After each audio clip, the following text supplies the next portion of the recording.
देसी तिप के मुतल्लिक मज़ीद में आने वाली वीडियो को देखने के लिए हमारा YouTube चैनल सब्सक्राइब करें।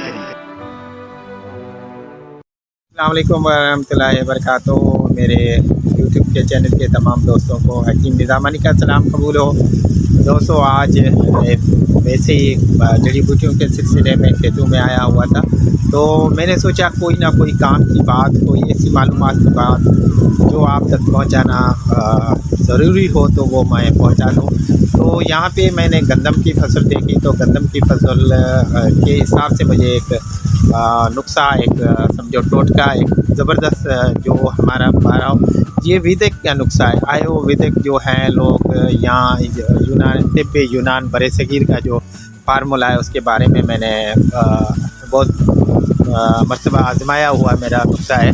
तो एक टोटका है, आप बना सकते हैं उन मरीज़ों के लिए जिनके रेड सेल और वाइट सेल कम है और उनके बन नहीं सकता, रेड सेल और वाइट सेल का प्रॉब्लम है।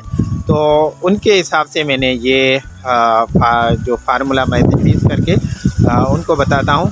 अद्वियात के साथ आप अगर उनका कोई रेड सेल का और कोई वाइट सेल का और भी इलाज मेडिकल का या हेमोपैथिक का या यूनानी दवाई का इलाज करवा रहे हैं, तो उसके साथ ये इलाज करवाना जो मायूस कुन मरीज़ हो, जो बहुत अरसे से मायूसी का शिकार हो और कोई इलाज उसके लिए यानी उसका इलाज भी हो रहा हो मगर वो इम्प्रूवमेंट उसमें नहीं आ रही हो, तो ये बड़ा एक अच्छा फार्मूला है और बड़ा ज़बरदस्त फार्मूला है। अगर आप उसको कर सकते हैं ऐसे मरीज़ों पे जिनके वाइट सेल और रेड सेल जो है वो कम है या उनके इतने बनते नहीं हैं, तो ये बेहतरीन एक टोटका है और बेहतरीन एक फार्मूला है।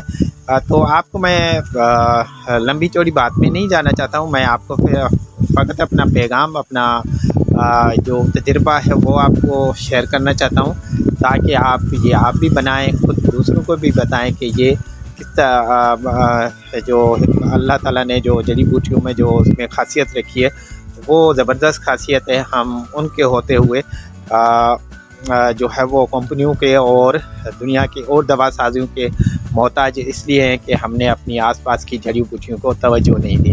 तो ये जड़ी बूटी अपनी जगह पे थी, ये तो खुराक के गंदम के हिसाब से मैं जा रहा हूँ। तो आपको बताता चलूँ कि गंदम जो है उसके बहुत सारे वैसे तो फ़वाइद ये हैं कि आप खुराक में इस्तेमाल करते हैं और अनाज के तौर है हमारी गंदम, मगर उसके अलावा ये जो मैं आपको फार्मूला बता रहा हूँ ये आपके वाइट सेल और रेड सेल के लिए बेहतरीन एक प्योर नेचुरल और जड़ी बूटियों वाला फार्मूला है। तो आए मैं आपको बताता हूँ ये क्या करना है, कैसा फार्मूला है, कैसे बनाना है।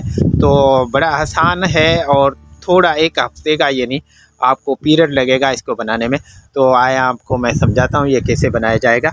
सबसे पहले आपको क्या करना है कि एक मुट्ठी जो है वो गंदम की ले लें, ठीक है। ये एक मुट्ठी गंदम की यानी 7 मुट्ठियाँ होनी चाहिए गंदम की। तो 7 मुट्ठियों को क्या करना है, 7 गमले होने चाहिए। जो लोग शहर में रहते हैं गमले होने चाहिए, अगर ऐसे देहात में रहते हैं तो गमले की ज़रूरत नहीं है, थोड़ा सा एक छोटा सा टुकड़ा ज़मीन का होना चाहिए।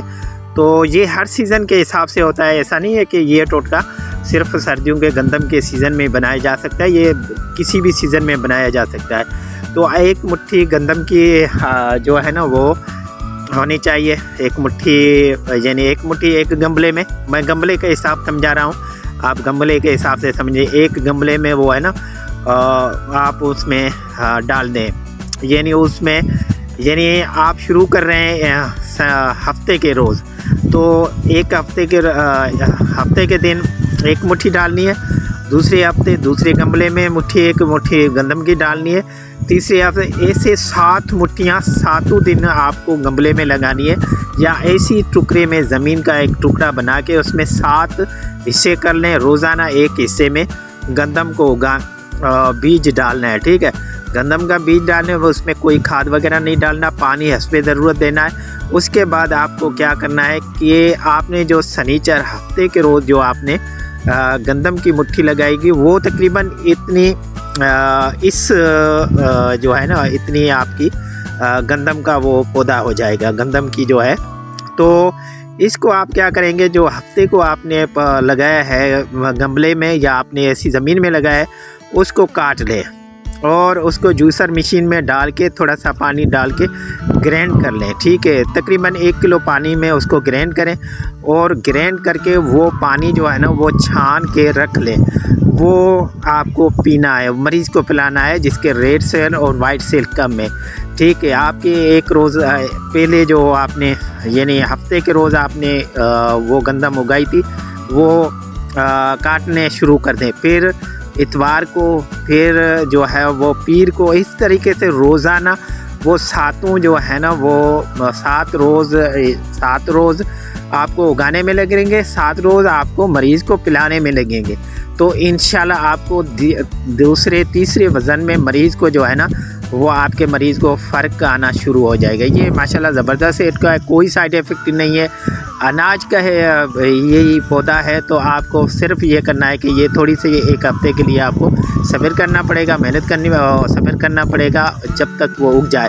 हफ्ते के बाद आपको इस कंडीशन में जो है ना वो आपको मिलेगी गंदम। उस गंदम को काट के एक दिन जो पहले दिन आपने उगाई थी वो पहले दिन, दूसरे दिन, तीसरे दिन, इस तरीके से आपको इस्तेमाल करनी है। तो ये छोटा सा नुस्खा, उम्मीद है कि आपको पसंद आया होगा। अगर आपको पसंद आया है तो आप खुद भी बनाएं।